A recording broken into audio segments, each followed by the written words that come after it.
sehari-hari kita tidak pernah luput dari komunikasi. Maka dari itu dibentuklah sebuah teori komunikasi. Saya Muhammad Iza Mahendra dari kelas IKOM 4D akan menjelaskan tentang teori identifikasi.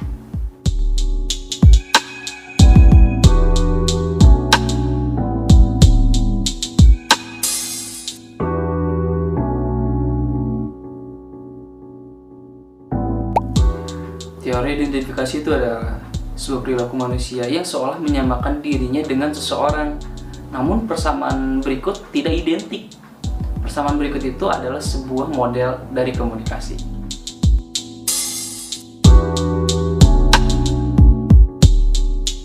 Tokoh pencetus teori identifikasi itu adalah Kenneth Burke.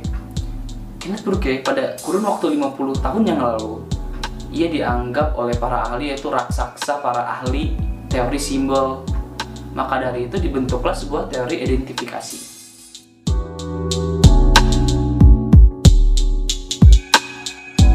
Menurut Burke terhadap simbol itu bersifat luas dan mencakup pembahasan unsur-unsur nonverbal. Di dalam bahasa itu pun, bahasa itu memiliki luapan-luapan emosi yang tidak ada kata-kata netral di dalamnya. Bahasa pun terkadang membuat untuk menyatukan atau memisahkan manusia, dikarenakan sifat dari bahasa itu memainkan peran penting dari teori identifikasi.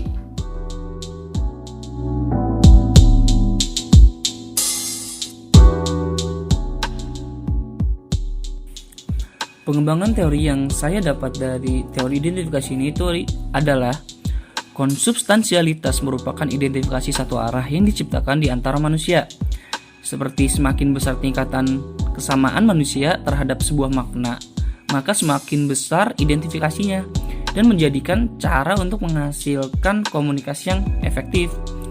Dari identifikasi pun menurut Burke terdapat identifikasi tumpang tindih, yaitu seperti contohnya ada identifikasi material, ada identifikasi idealistis, dan ada identifikasi formal. Dari identifikasi material itu yang bersumber dari barang atau benda kepemilikan. Dan ada pun identifikasi idealistis yang bersumber dari gagasan, ide, sikap, ataupun nilai yang sama terhadap seseorang dengan orang yang lain. Dan ada identifikasi formal. Identifikasi formal itu bersumber dari sebuah pengaturan yang dimana sejumlah orang itu terlibat di dalamnya.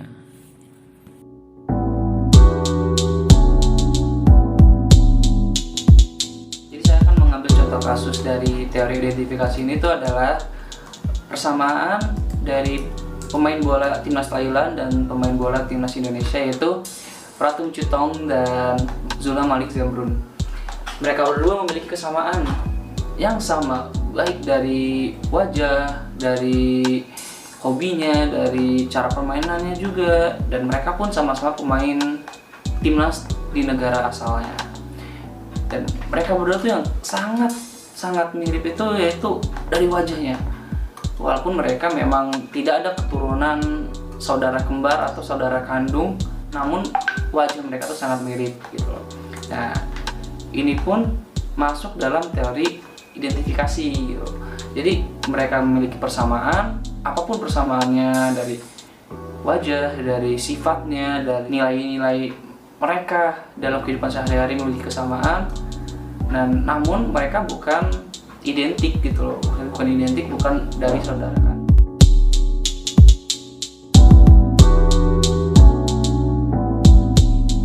Kasus yang saya pelajari yaitu antara Prathum Chutonng dan Zulham Malik Zambrun. Adapun dibagi beberapa identifikasi, yaitu ada identifikasi realistis dan ada identifikasi material dan ada pun identifikasi formal. Identifikasi realistis sendiri pun seperti contoh dari keduanya, yaitu mereka sama-sama atlet sepak bola. Mereka sama-sama pemain inti dalam sebuah klub besar di negaranya masing-masing, dan mereka pun sama-sama pemain timnas di negaranya masing-masing. Itu adalah beberapa contoh dari teori identifikasi realistis. Adapun teori identifikasi material, contoh dari teori identifikasi material ini pun seperti mereka memiliki skill yang sama, skill sepak bola yang sama, mereka memiliki teknik permainan yang sama, bahkan mereka pun memiliki patang posisi dalam permainan sepak bola yang sama. Mereka sama-sama pemain striker di timnas ataupun di klubnya masing-masing. Dan yang terakhir itu ada identifikasi formal.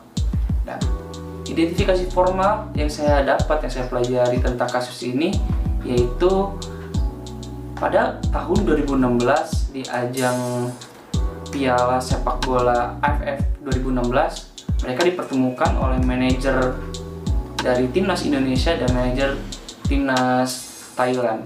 Dan Zulham Alik Zamrun pun mengajak foto. Pratum Chutong pun sebaliknya mengajak tukeran baju terhadap keduanya.